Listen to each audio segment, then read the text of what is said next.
മഹാനായ അനസ് ഇബ്നു മാലിക് റളിയല്ലാഹു അൻഹു റിപ്പോർട്ട് ചെയ്യുന്ന ഹദീസിൽ കാണാം, ഒരാള് മഹാനായ നബി സല്ലല്ലാഹു അലൈഹി വസല്ലം തങ്ങളുടെ അടുക്കൽ വന്നു. എന്നിട്ട് മഹാനായ പ്രവാചകരോട് ചോദിച്ചു, യാ റസൂലല്ലാഹ് അയ്യു ദുആഇ അഫ്ളൽ, അള്ളാഹുവിന്റെ പ്രവാചകരെ ഏറ്റവും ഉത്കൃഷ്ടമായ പ്രാർത്ഥന ഏതാണ്? പ്രാർത്ഥനകളിൽ ഏറ്റവും ഉത്കൃഷ്ടമായത്, ശ്രേഷ്ഠമേറിയത് ഏതാണ്?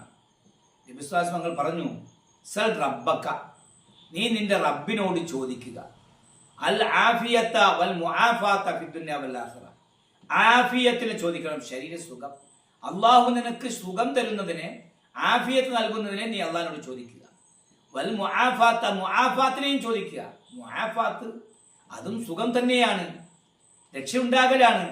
അത് മറ്റുള്ളവരിൽ നിന്ന്, ജനങ്ങളിൽ നിന്ന്, അവരിൽ നിന്ന് ബുദ്ധിമുട്ടുണ്ടാകാതെ, അവരിൽ നിന്ന് ഉപദ്രവം ഉണ്ടാകാതെ, അവരിൽ നിന്ന് രക്ഷപ്പെടുന്ന, അവരിൽ നിന്ന് നമുക്ക് സുഖം കിട്ടുന്ന ആ ആഫിയത്താണ്. അപ്പൊ ആഫിയത്തിനെയും മുആഫാത്തിനെയും നീ ചോദിക്കണം. ഫിദ്ദുനിയ വൽ ആഖിറത്തി, എവിടെയാണ് ആഫിയത്ത് മുആഫാത്ത് കിട്ടേണ്ടത്? ദുന്യാവിലും ആഫിയത്ത് കിട്ടണം, മുആഫാത്ത് കിട്ടണം, ആഖിറത്തിലും കിട്ടണം. അപ്പൊ ദുന്യാവിലും ശരീരത്തിന് സുഖം അള്ളാഹുവിൽ നിന്ന് കിട്ടണം, ദുന്യാവിലും മറ്റുള്ളവരിൽ നിന്ന് നമുക്ക് സുഖം ലഭിക്കണം, ഉപദ്രവം ഉണ്ടാകാൻ പാടില്ല. ആഖിറത്തിലും നമുക്ക് സുഖം കിട്ടണം, അള്ളാഹുവിൽ നിന്ന് കിട്ടണം, മറ്റുള്ളവരിൽ നിന്നും കിട്ടണം.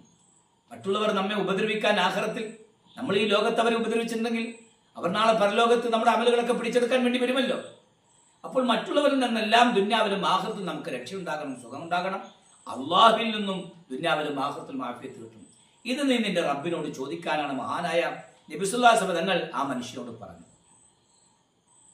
രണ്ടാം ദിവസവും അയാൾ നബി സല്ലല്ലാഹു അലൈഹി വസല്ലം തങ്ങളുടെ അടുക്കിലേക്ക് വന്നു. എന്നിട്ട് വീണ്ടും ചോദിച്ചു, യാ റസൂലല്ലാഹ് അയ്യു ദുആഇ അഫ്ളൽ, അള്ളാഹിന്റെ പ്രവാചകരെ ഏറ്റവും ഉത്കൃഷ്ടമായ പ്രാർത്ഥന, പ്രാർത്ഥനകളിൽ ഏറ്റവും ഉത്കൃഷ്ടമായത് എന്താണ് എന്ന് നബി തങ്ങളോട് രണ്ടാമത്തെ ദിവസം ചോദിക്കുക. ഫഖാല ലഹു മിസ്ല ദാലിക, അദ്ദേഹത്തോട് നബി സല്ലല്ലാഹു അലൈഹി വസല്ലം തങ്ങൾ ഇതേ മറുപടി തന്നെയാണ് രണ്ടാം ദിവസവും പറഞ്ഞത്.